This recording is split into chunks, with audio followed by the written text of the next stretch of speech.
Xin chào tất cả các bạn. Hôm nay mình sẽ làm món ram bắp. Rồi đây là món ram bắp được làm từ nguyên liệu chính đó là bắp. Và món ram bắp của mình ngày hôm nay rất là giòn. Mình cuốn bằng bánh tráng Việt Nam, nhưng mà cho màu sắc rất là đẹp, cũng như là chả giò rất là giòn. Giòn mà phải nói là giòn tan luôn nha các bạn. Đó, mình quay gần các bạn xem. Đó, thấy chưa?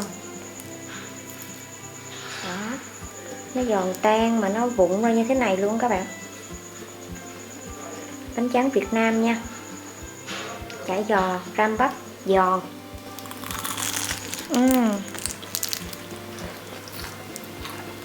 Quá giòn luôn các bạn ơi. Thơm mùi bắp. Gia vị đó các bạn, như thế này là nó vừa nha. Nhưng mà mình chấm với nước mắm chua ngọt nữa thì nó sẽ đậm đà hơn. Bánh tráng rất giòn.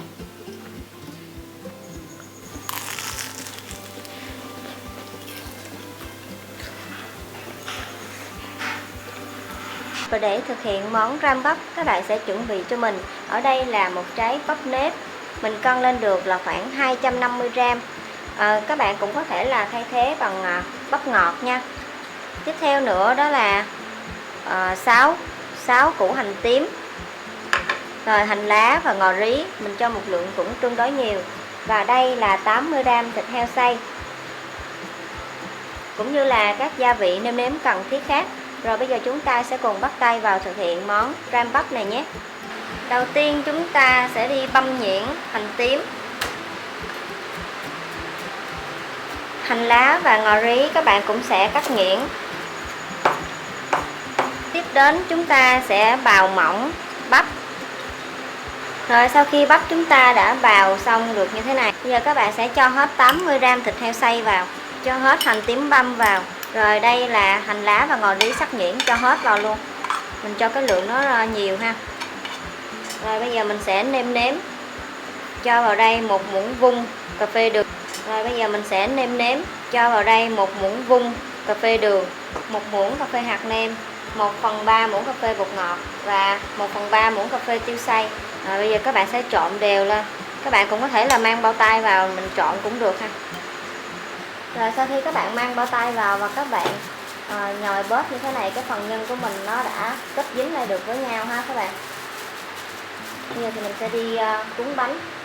Tiếp theo các bạn sẽ chuẩn bị cho mình một nguyên liệu quan trọng nữa, đó là bánh tráng.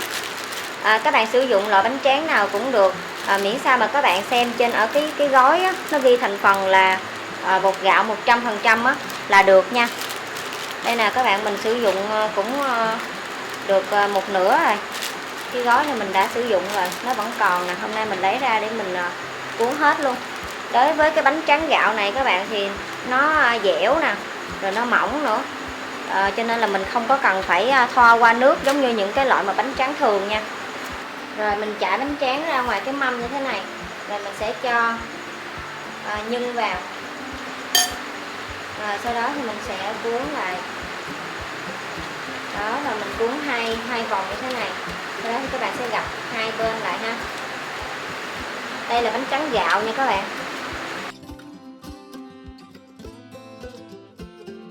Trong trường hợp mà cái mép này nè nó bị không có dính đó, thì các bạn có thể là thấm một chút xíu nước nha. Rồi đây là những cuốn ram bắp sau khi mình đã cuốn xong từ bánh tráng có thành phần là bột gạo 100% hết các bạn. Đó, các bạn thấy không? Bánh nè, nó không có bị quá ướt, cũng không có bị quá khô nha. Bánh thì rất là dẻo. Bây giờ thì sau khi cuốn xong các bạn sẽ cho vào chảo dầu và mình chiên liền luôn, không cần phải chờ cho nó nghỉ gì hết.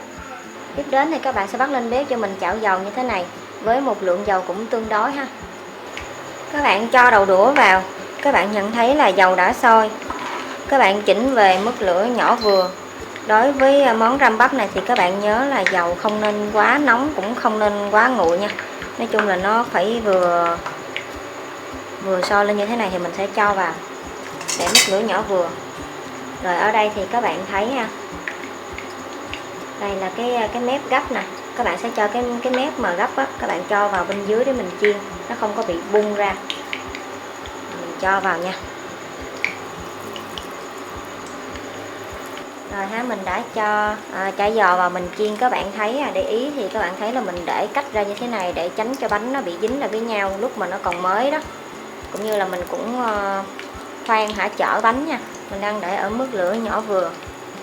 Rồi cho vào một lúc thì các bạn thấy là chả giò của mình nó đã cứng lại. Các bạn có thể là chở dễ dàng hơn rồi nha. Đó, mình để nó gần lại nó cũng không có còn sợ bị dính nữa. Rồi ha các bạn, mình chiên từ đầu đến giờ là đã được 8 phút rồi. Và bánh nè, chả giò là bắt đầu là nó vàng rồi. Nhưng mà nó vẫn chưa có giòn lắm đâu. Nên là chúng ta tiếp tục chiên đến khi nào mà nó thật là vàng rồi mình sẽ cho ra ngoài cái rây nha. Thì như các bạn cũng biết thì đa số là chúng ta làm chả giò mình thường hay là cuốn chả giò bằng bánh bía đó. Nhưng mà hôm nay là mình sử dụng là bánh tráng. Thì mình cũng sử dụng rất là nhiều bánh tráng rồi. Mà đa số là khi mình cuốn mình chiên là nó dễ, thứ nhất là nó bị xì bánh nè, thứ hai là bánh nó bị dính dữ lắm các bạn. Và nó không có giòn nữa. Nên là thử nhiều loại bánh đó rồi mình thấy loại này là mình ưng ý nhất. Cho nên là mình chia sẻ với các bạn, nếu như mà các bạn tìm mua được cái loại bánh tráng giống như của mình đó. Đó, chả giò vừa giòn mà vừa ngon nữa. Để mà cho những bạn nào mà khó tìm mua cái loại mà bánh bía đó thì các bạn cũng có thể là ở nhà nè, mình ra siêu thị hoặc ra các tiệm tạp hóa đó, các bạn mua cái loại chả giò bánh tráng như thế này nè, là mình đã có được một món chả giò thật là ngon rồi. Nếu mà mình đãi khách hoặc là nhà mình có tiệc nha. Mình vẫn để mức lửa nhỏ. Rồi từ đầu đến giờ là mình đã chiên được 12 phút các bạn. Bây giờ thì bánh nó cũng đã vàng rồi. Nhưng mà để tránh cho bánh nó bị động dầu á, các bạn sẽ tăng lên cái mức lửa lớn cho mình. Đây là phương pháp rút dầu nha, để tránh cho bánh của mình nó bị động dầu, ăn nó bị ngán đó. Các bạn nhớ là mình phải chở nhanh khi mà mình tăng mức lửa. Này, cái bánh này nó bị xì rồi các bạn, là do là mình cuốn chặt tay quá.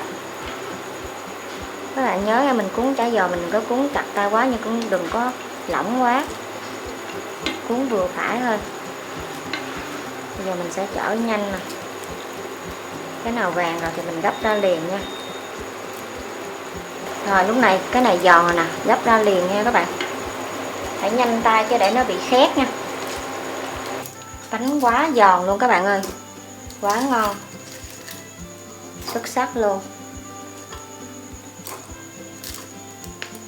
Nó giòn rụm luôn các bạn.